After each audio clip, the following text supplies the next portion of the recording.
नमस्कार, ESPN 9 news आप देख रहे हैं। महाराष्ट्र सरकार में अजीत पवार गुट के मंत्री छगन भुजबल ने खुलासा किया है कि उन्होंने बीते साल नवंबर में ही मंत्री पद से इस्तीफा दे दिया था। छगन ने राज्य सरकार पर ओबीसी कोटा में मराठा समुदाय को पीछे वाले दरवाजे से प्रवेश की सुविधा देने का आरोप लगाया है।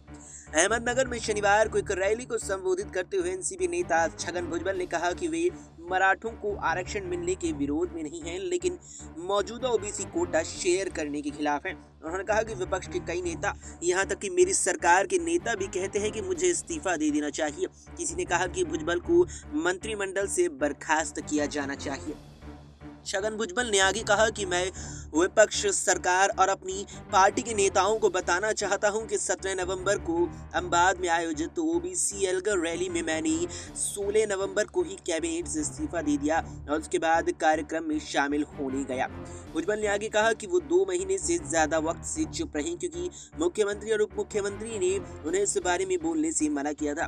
ओबीसी नेता ने कहा कि बर्खास्तगी की कोई जरूरत नहीं है, मैंने अपना इस्तीफा दे दिया है, मैं आखिर तक ओबीसी के लिए लड़ता रहूंगा। दरअसल मराठा आरक्षण की मांग पूरी करने के लिए महाराष्ट्र सरकार ओबीसी कोटे में से ही मराठाओं को आरक्षण देना चाहती है।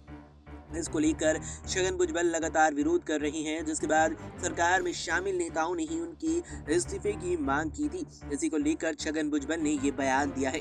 भुजबल ने सरकार पर मराठा आरक्षण नेता मनोज जरांगे की मांगों को नजरअंदाज करने का आरोप लगाया था। एकनाथ शिंदे की एक विधायक ने कहा था कि समाज में दरार पैदा करने की कोशिश के लिए भुजबल को बर्खास्त किया जाना चाहिए। भुजबल ने कहा कि हम मराठा समुदाय को आरक्षण का विरोध देने से नहीं विरोध में हैं, बल्कि उन्हें अलग से आरक्षण देना चाहिए, इससे ओबीसी कोटे के तहत न दे। लेकिन मनोज जरांगे कहते हैं कि इसे ओबीसी कोटे से ही दे।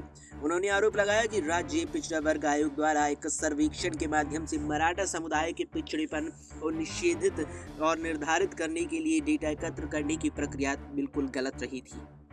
फिलहाल के लिए इस वीडियो में इतना ही। देश और दुनिया की तमाम खबरों के लिए आप देखते रहें एसपीएन 9 न्यूज।